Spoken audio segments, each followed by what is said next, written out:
ஆடி பூரம் இன்னைக்கு ஆகஸ்ட் 11 இல்லையா? ஆமாம், ஆடி பூரம் பூர நட்சத்திரம். ஸோ இன்றைக்கி வந்து ஆண்டாளுடைய அக்காரவடிசல் பண்ண போகிறோம். அது வந்து பால் இல்லாமல் பாதாம் பாலில் பண்ண போகிறோம். ஆமாம், ஆக்சுவலாக ஆண்டாள் பற்றி நிறைய நம்ம சொல்லியிருக்கோம். ஆமாம், ஆண்டாள்னாலே ஒரு சந்தோஷம்தான். ஆமாம், ஆக்சுவலி ஆண்டாள் மட்டும்தான் ஆழ்வார்கள் வந்து பெண் ஆழ்வார். ஆமாம், உமன் எம்பவர்மெண்ட்லாம் நம்ம இப்போ பேசுகிறோம். ஆனால் ஆண்டாள் வந்து அன்றைக்கே வந்து என்ன வேணால் சாதிக்கலாம் அப்படின்றது வந்து அது ரொம்ப தமிழில் பாட்டு பாடி தமிழில் சொல்லி பெருமாளுக்கு வந்து இந்த பிரசாதம் பண்ணி தனக்கு வேண்டியதை சாதிச்சுண்டா. ஸோ அதே மாதிரி வந்து சாதாரண பிறவி மனித பிறவி எடுத்து பெருமாளே கல்யாணம் பண்ணிட்டா. ஸோ அந்த ஆண்டாள் வந்து மாதம் பூர்வ நட்சத்திரம் அன்னைக்கு கண்டிப்பாக நினச்சி ஒரு விளக்காவது ஏற்றணும். இந்த ஆடிப்பூரம் அவரோட ஜெயந்தினால கண்டிப்பாக வந்து ஏதாவது பிரசாதம் ஒன்றும் பிரசாதம் பண்ண முடியாது. அட்லீஸ்ட் பழம் பாலாக வச்சு நைவேத்தியம் பண்ணி சாப்பிட்றது வந்து அவ்வளோ சுபிட்சமாக ஆற்றுக்கு நல்லது. அதுமாதிரி குழந்தை பிறக்கும், கல்யாணம் ஆகும், எல்லாமே ஆண்டாள் பண்ணி தருவா. அது வந்து நீங்கள் இன்னும் டீட்டெயிலாக சொல்லுவீங்கன்னு நினைக்கிறேன். சொல்லுங்கள் நீங்கள். இப்போ என்ன பண்ணுறேன், என்ன எடுத்துருக்கேன்னா அக்காரவடிசல் எப்படின்னா, நம்ம அரிசி ஒரு கிளாஸ் எடுத்துட்டுருக்கேன். ஒரு பிடி வந்து பைத்தம்பருப்பு இது வந்து அலம்பி வச்சுட்டுருக்கேன். எவ்வளோ அரிசி எடுத்துட்டுருக்கோமோ அதுக்கு 3 பங்கு வந்து வெல்லம். அதுமாரி வந்து பால் வந்து 6 டம்ளர். இப்போ எவ்வளோ ஒரு டம்ளர் எடுத்துக்கிறோம்னா 6 டம்ளர், 6லேருந்து 7 டம்ளர் பால் எடுத்துக்கலாம். அந்த பால் ஃபுல்லாக பாதாம்லேருந்து எடுத்துக்க போகிறேன்.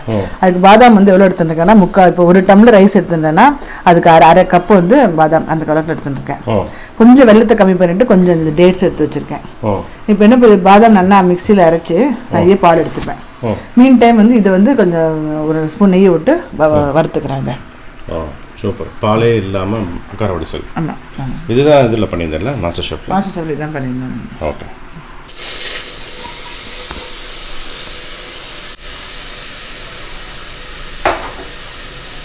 நெய் அது கொஞ்சம் நெய் இதாக இருக்கட்டும். மீன் டைம் நான் எடுத்துட்டு இந்த பாதாம் வந்து நல்லா அரைச்சி பால் எடுத்துக்கிட்டேன். இந்த பாதாம் வந்து வேணும்னா அப்படி இந்த தோல் எடுத்துக்கலாம்.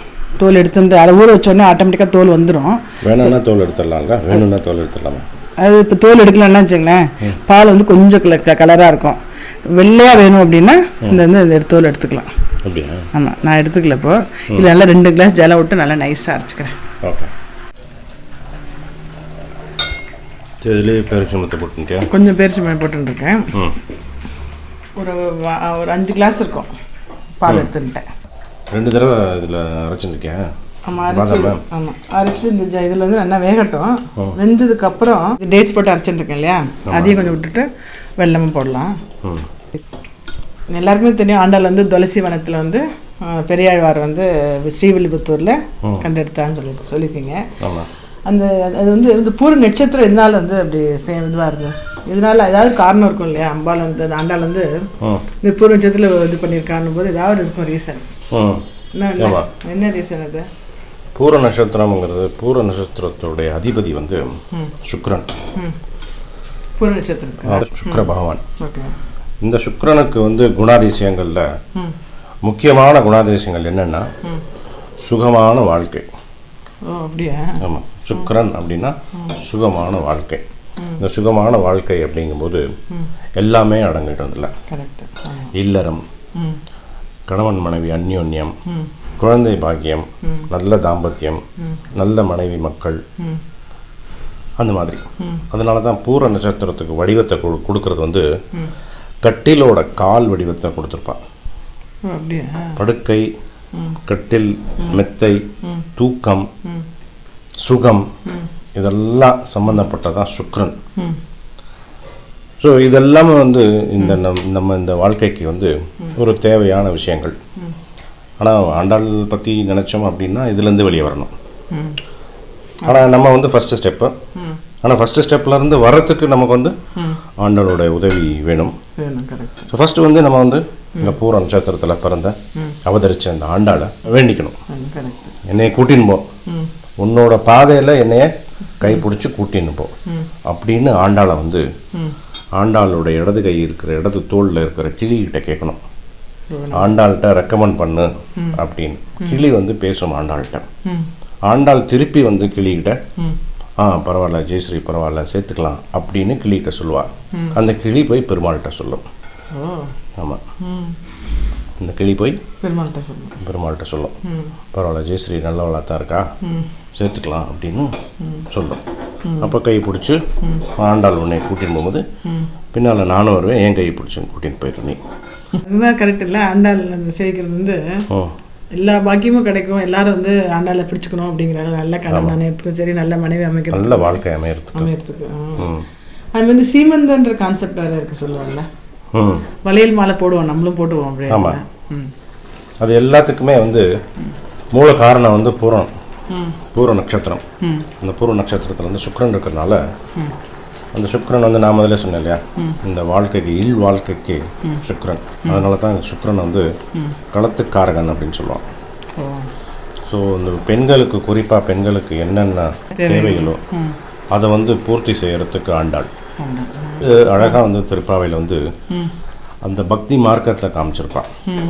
இந்த முதல்ல வந்து எல்லாரையும் அழைச்சி பக்தி பண்ணணும் அப்படிங்கிறதும், அதுக்கப்புறம் நாம சங்கீர்த்தனம் பண்ணணும், அப்புறம் சரணாகதி அப்படின்னு ஒரு சுலபமான முறையை காமிச்சிருப்பான் ஆண்டாள். அந்த முறையில் பண்ணணும் அப்படின்னு சொன்னதான் அந்த திருப்பாவை 30 பாசுரங்களும். எல்லாம் கெட்டியாக இருக்கு. கொஞ்சம் வெந்துட்டு இல்லையா, அந்த பேரிச்சம்பழம் அரைச்சதை விட்டுட்டேன், வெல்லமும் போட்டுறேன் இப்போ. ஓகே, வெள்ளம் போட்டிருக்கேன். இது கொஞ்சம் கெட்டியாக ஆகணும். இப்போ சக்கரை நல்லா அந்த சக்கரை பண்ண பதத்துக்கு வரணும். நெய் வந்து எப்படின்னா, 1 கிளாஸ் ரைஸ் எடுத்துருக்கோம் இல்லையா, 1 கிளாஸ் நெய் கூட எடுத்துக்கலாம். நெய் அவ்வளோ ஈக்குவல் அமௌண்ட் அரிசி எவ்வளோ எடுத்துக்கிறோமோ அந்த அளவுக்கு நெய் எடுத்துக்கலாம்.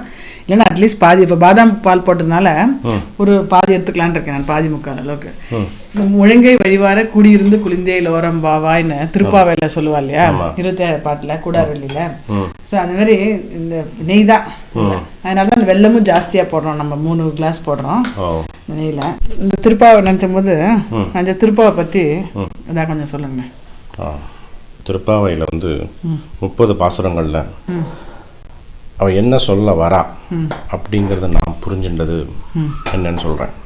நம்ம ஏற்கனவே நம்ம சொல்லியிருக்கோம், 30 பாசுரங்களையுமே வந்து ஒரு பாசுரத்துக்கும் நேரடி பொருள் என்ன, அது மறைமுக பொருள் என்ன அப்படின்னு நம்ம சொல்லியிருக்கோம். அதனால தான் திருப்பாவை வந்து மறை அப்படின்னு சொல்லுவோம். அது வந்து மறைஞ்ச பொருள் ஒன்று இருக்குது, ஹிடன் ட்ரூத். இப்போ வந்து ஒரு சின்ன குட்டி கதை சொல்கிறேன் இந்த திருப்பாவை பற்றி புரியறதுக்கு. ஒரு கிராமத்தில் வந்து ஒரு வயசானவர், அந்த வயசானவர் வந்து அந்த கிராமத்தில் வந்து நடந்து போயின்னு இருக்கும்போது ஒரு பாறையை பார்க்குறாரு. பாறைனா ஒரு சின்ன பாறை, கையில் தூக்குற அளவுக்குன்னு வச்சுக்கேன். அதை பார்த்தோன்னே அதோடைய வடிவமும் அந்த பாறையோட அழகும் அவருக்கு பிடிச்சிருக்கு. அந்த கல்லில் வந்து யானையை வடித்தா நல்லாயிருக்கும், யானையோட சிலை பண்ணலாமா அப்படின்னு யோசிக்கிறார் அந்த பெரியவர். அப்போ அந்த கிராமத்தில் இருக்க எல்லாத்தையும் கூப்பிட்டு கேட்குறாரு, இந்த கல்லுலேருந்து நான் யானையை எப்படி செதுக்கிறது அப்படிங்கும்போது ஒருத்தரும் ஒரு ஐடியா கொடுக்குறான். ஃபஸ்ட்டு வந்து யானையை வரைஞ்சிக்கோங்க, ஃபஸ்ட்டு தும்பிக்கையிலேருந்து ஆரம்பிங்க, ஃபஸ்ட்டு கால்லேருந்து ஆரம்பிங்க அப்படின்னு ஒருத்தரும் ஒரு யோசனையை சொல்கிறான். இருந்தாலும் எதுவுமே அவருக்கு வந்து திருப்தியாகப்படலை. ரொம்ப குழப்பத்தில் தான் இருக்கார். எப்படி இந்த யானையை இந்த கல்லுலேருந்து கொண்டு வர்றது அப்படின்னு யோசிச்சுட்டு இருக்கும்போது அந்த சமயத்தில் அந்த இடத்துல ஒரு பையன் போகிறான். சரி, இந்த பையனையும் கேட்டுருவோம் அப்படின்னு சொல்லிட்டு அந்த பையனை கூப்பிட்றாரு. அந்த பையன் வந்தால் என்ன குழப்பம் அப்படின்னு கேட்குறான். அந்த பையன்கிட்ட இந்த மாதிரி சொல்கிறார், இந்த கல்லுலேருந்து யானையை நான் வந்து செதுக்கணும், இதுக்கு நான் என்ன பண்ணணும், எங்கேருந்து ஆரம்பிக்கணும் அப்படிங்கும்போது அந்த பையன் சொல்கிறான், ஃபஸ்ட்டு யானை உனக்கு வேணும் அப்படின்னா யானை இல்லாததை வந்து எடுத்துருதுலேருந்து அப்படிங்கிறான். அப்படின்னா யோசிப்பார். ஸோ அந்த கல்லில் வந்து உனக்கு வந்து யானை வேணும், யானையை தும்பிக்கையிலேருந்து ஆரம்பி, காலிலேருந்து ஆரம்பி அப்படிங்கிற குழப்பத்துக்கு பதிலாக யானை எங்கெங்கே இல்லையோ அதெல்லாம் எடுத்துரு அப்படின்னா. அதைத்தான் ஆண்டாள் சொல்கிறான். அந்த பதில் வந்து அந்த பெரியவருக்கு பிடிச்சிருந்ததா, அதாவது தேவையில்லாத ஃபஸ்ட்டு எடுத்துரு அப்படின்னு. அந்த எட்ஜில் நுனி இருக்கும், பாறை இருக்கும், செதுக்க முடியாத பாகங்கள்லாம் இருக்கும், அதெல்லாம் நமக்கு தேவையில்லை, அதெல்லாம் எடுத்துடணும் இல்லையா. அதைத்தான் ஆண்டாள் வந்து சொல்கிறான். இந்த இடத்துல நம்ம வந்து பக்தி மார்க்கத்துக்கு போகும்போது தேவையில்லாதது ஃபஸ்ட்டு எடு. ஒன்று நீ வந்து காலங்காத்தால் எந்திரி, குழி, கீசுன்னு சத்தம் கேட்கறது, பெரும்பாலும் தாயாரும் பேசின்னு இருக்கா, இந்த சமயத்தில் தூங்கின்னு இருக்கே, எந்திரு அப்படின்னு டைரக்ட் மீனிங் எடுத்துக்கலாம். பிரம்ம முகூர்த்தத்தில் தூங்கின்னு இருக்காத, சூரிய உதயம் ஆகிறதுக்கு முன்னால் எந்திருந்துடணும் அப்படின்னு ஒரு பொருள் எடுத்துக்கலாம். இன்னொரு பொருள் வந்து இந்த சிற்றின்பம், இந்த மாயை, உலக மாயை இதிலிருந்து வெளியே வந்துடணும். வெளியே வந்தால் பக்தி மார்க்கத்துக்கு வந்துடலாம், நம்ம பெருமாளை சீக்கிரம் அடைஞ்சிடலாம். ஸோ தேவையில்லாததை நீ எடுக்கணும் இல்லையா? இந்த தேவையில்லாததை எடுக்கிறது தான் திருப்பாவையுடைய 30 பாசுரங்களுடைய நோக்கம், ஆண்டாளுடைய நோக்கம். அதான் தேவையில்லாத ஃபர்ஸ்ட் எடு. அதனால தான் 27வது பாசுரத்தில் கூடாரவழியில் அக்காரவடிசல் அப்படிங்கிற ஒரு அழகான ஒரு பதார்த்தம். அந்த காரம்ங்கிறத எடுத்துடணும். அக்காரம் அதனால தான் பேர் வந்தது. காரம் அப்படின்னா வந்து ஒரு காரம்ங்கிறது நமக்கு வாழ்க்கைக்கு தேவைதான். ஆனால் வந்து நம்ம இந்த மார்க்கத்துக்கு இருக்கும்போது நமக்கு என்ன வேணும்?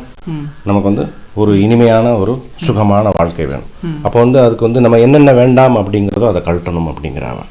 அதான் அக்காரம், தேவையில்லாதது, அக்காரவடிசல் அப்படின்னு இந்த 27வது பாசுரத்தில் அழகாக சொல்லியிருப்பான். ஆமாம், இல்லை நிஜம் அருமையாக தான். ஆண்டாள் வந்து ஆனால் வந்து அதை தான் வந்து இந்த திருப்பாவை பாசுரம் வந்து திருப்பாவை வந்து ஒரு வேதம்னே சொல்லலாம். அதுக்கு காரணம் வந்து 30 பாசுரங்களே எங்கேருந்து ஆரம்பித்தாலோ, எந்த சப்ஜெக்ட் அவள் வந்து எடுத்தாலோ அந்த சப்ஜெக்ட் வந்து கரெக்டாக கையாண்டிருப்பான். எதுவும் டீவியேஷன் டைவர்ஷனாக இருக்காது. இதுதான் நான் ஆரம்பிக்கிறேன், இங்கே தான் முடிக்கிறேன். என்னோட நோக்கம் பெருமாளை போய் அடையணும். என்னுடைய சார்ந்தவங்கள் எல்லாரும் நல்லா இருக்கணும், என்னுடைய சமூகம் நல்லா இருக்கணும் அப்படின்னு ஒரு உயரிய சிந்தனை. அந்த சிந்தனை வந்து 30 பாசுரங்கள்லையுமே வந்து மேலோடி இருக்கும். பச்சைக்கற்பூரம், முந்திரி பருப்பு,